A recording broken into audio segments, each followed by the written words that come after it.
Welcome to week 4 of Frank Ranks, not Reeks, Frank Ranks, Comics for the Week. Let's find out how I rank it right now.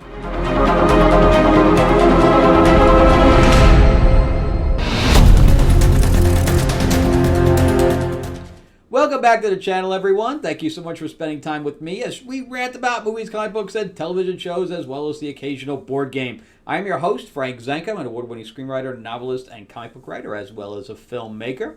And yeah, it looks like I'm going to be writing a script for a client, and in fact, that's what I'm going to do as soon as I finish this video. Also going to be possibly writing a World War II book. I should have some kind of an agreement back from that client. And also, it looks like I'm going to be first ADing a film sometime in March. Lots of fun. And Gamma comes up at the end of the week, next week, so I might be heading out to Kentucky to talk board games with, since, I did my board game with Mark Spears. I am looking for somebody to help me publish that, because I'm already getting all the stuff ready for China. But also, remember, too, that we're about to pass our first stretch goal for the Green Hornet Anthology hardcover book. We are already fully funded on Kickstarter and about to unlock some free stuff. It's the perfect time to jump in. It's got stories by Timothy Zahn, who created Thrawn for Star Wars, Kevin J. Anderson, who writes for Dune, amongst other stuff. I mean, he's been so prolific. He's been writing forever. We also have cover art by Matt Wagner and interior art, which is what we're about to unlock, by Dennis Calero. Lots of great stuff. Anyway, this is the perfect time to jump in. Go to greenhornetnoir.com, or the link is in the description below.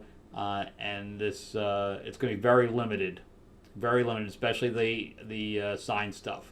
So don't miss out. All right. So let's jump into Frank Ranks. This is what I'm going to do, of course, at the end of the year is I'm going to see, all the stuff that we did for the 52 weeks out of the year. I might do them by quarter. So do like the end of the first quarter and do like the, how many weeks would that be? I guess 3 times 4, so it'd be 12. So yeah, so it'd be 12 books for the quarter. Yeah, I think that's probably a good idea. That's what I'll do. So anyway, let's see what I got. There's 7 books, and let's see. So if you follow my regular show, you'll know, of course, which ones I'll be ranking.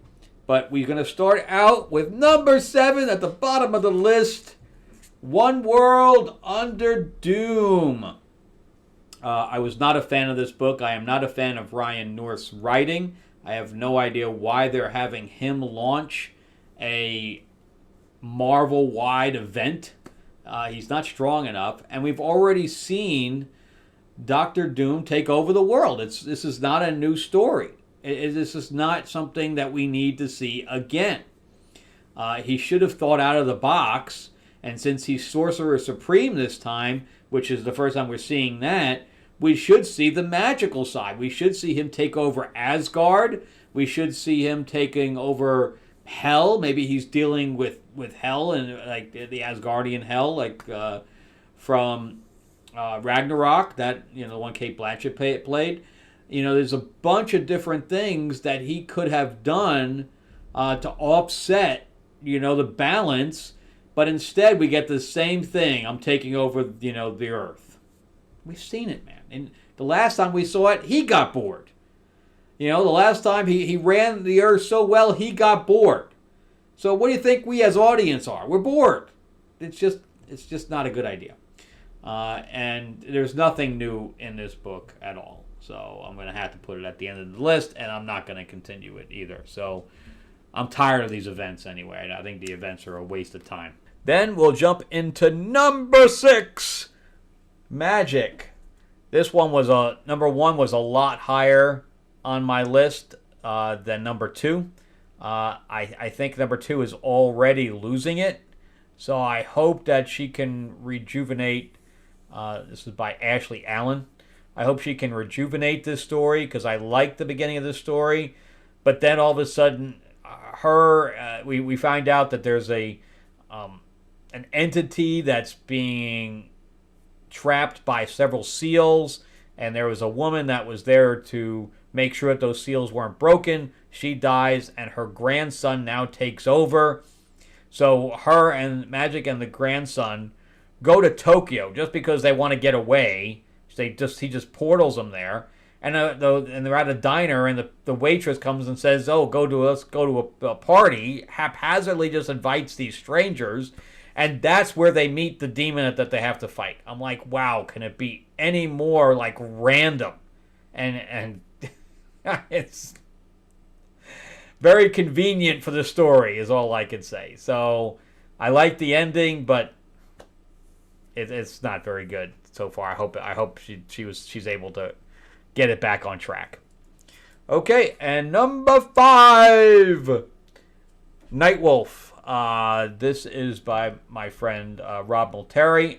This is a Kickstarter book, and what really kind of knocks it down for me is the art. I'm not a fan of the art, but this is about a clan of werewolves that are fighting with another clan, and there's a character named Dark Wolf in there, of which Snowpaw is fighting. I like Snowpaw. I think the accent, the Irish or Scottish, I think it's a Scottish accent, he gives her is pretty good. And we have witches in here and all this other stuff. And she ends up beating the big bad and then says, I'm just not going to kill you. What? I'm not going to finish you off. She literally has 2 blades in him, and all she has to do is, like, do one of these, and he's gone. And she goes, no, I'm just going to let you go. I'm like, how contrived, Rob? Come on, man. You don't want the bad guy to die.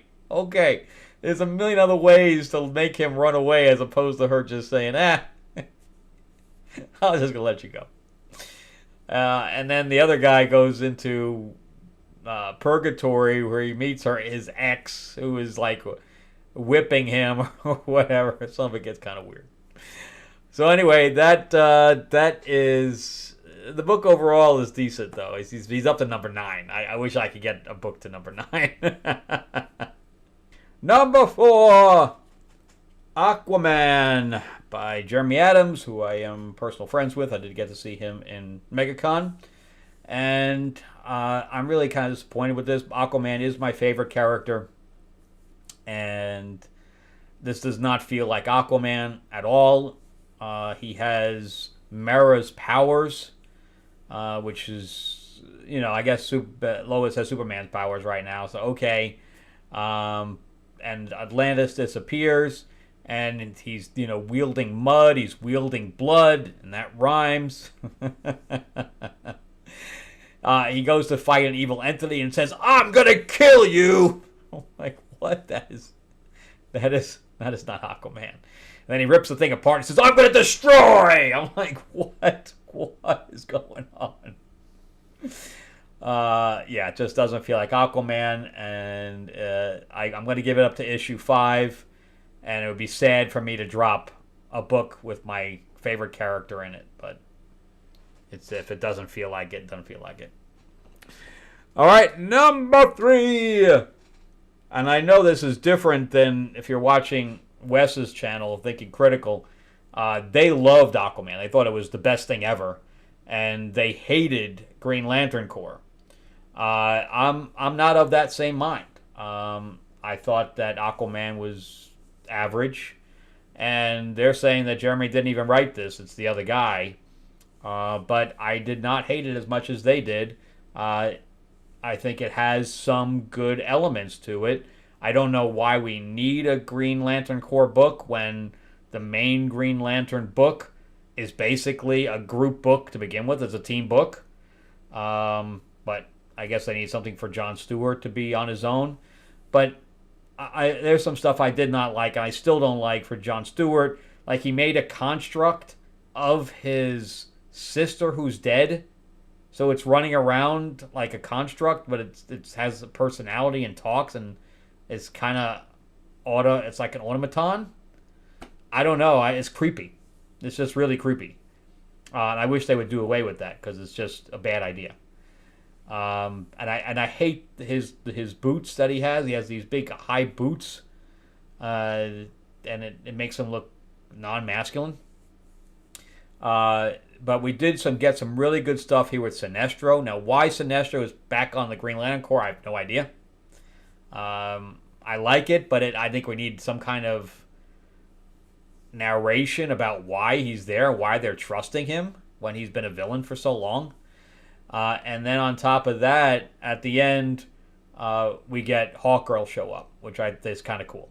Because I like the cartoon where they were together. But the look, they changed her helmet and they changed the look of her costume. And it's just, I don't like the look on that. So I don't like Jon Stewart's look and I don't like Hawkgirl's look. So, but overall, I didn't hate it.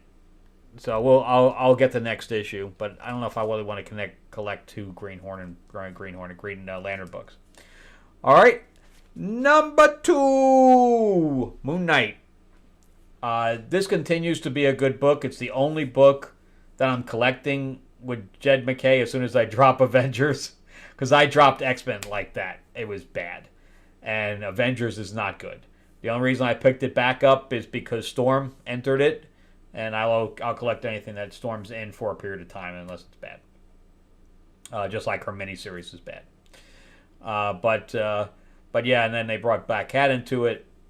So I'm going to finish that storyline out and I'm going to drop it. But anyway, this continues to be good. And I like the reveal in here as well. So we have this drug dealer that is messing with them. And has now planted drugs on them, on Moon Knight and his group, so it looks like they're the bad guys. And then they killed the Midnight Mission with this sword, because it was like a living thing. So they're living underground, and he says, you know what? I'm just going to go after the big guy. I'm going to leave my team out of this, and I'm going to go after my team. Meanwhile, the team is very frustrated. They're starting to turn on one another because they don't know how to deal with the pent-up frustration that is going on with them. They're still trying to do what's good, but it's tough because they've been ousted from their home. So he decides to take on the bad guy mano-a-mano. But what he doesn't realize, and this is the reveal, is that so they're basically in a ring. Fighting. And he's just going to town on this guy. And the guy just stands up and says, "That it? Are you done?" And he says, "You have powers." And he goes, "Well, I wouldn't do that. That would be non-gentlemanly of me. That'd be unfair." He says, "No, I definitely did come from a farm, but my farm was in Asgard." Good stuff. I like the reveal. All right, so number 2 and number 1, Batman and Robin.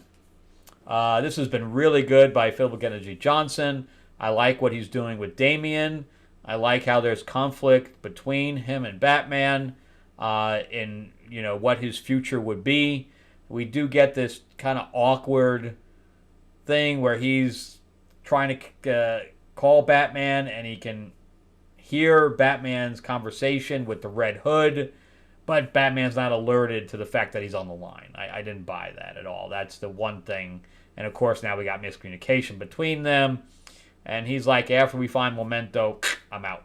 And meanwhile, they're still trying to find Memento, and we get Batman's past where he was mentored with this whole group, and the other woman also became a detective, and they're going after Memento together. And it might be obvious that the fact that they got the wrong guy who was their original mentor, the guy that was teaching them was the one that went away for the crime. All right, well, that's it from me. Thank you guys so much for watching. I greatly appreciate it. Remember to give me that like, give me that thumbs up if you can. And if you can subscribe, please do. And yeah, jump into Green Hornet because it's going to be great. And the signed copies will not be available in stores. So definitely don't miss out. Go to greenhornetnoir.com or click the link in the description below. It's got some amazing writers on it, names you'll recognize. So Timothy Zahn, Kevin J. Anderson, Bill Willingham, Kevin DeCandido. Is just a bunch of them. All right. So anyway, I'll see you guys on the next episode. Let me know what you guys are collecting, and let me know if my ranking is not to your liking. All right. Talk to you soon. Bye-bye.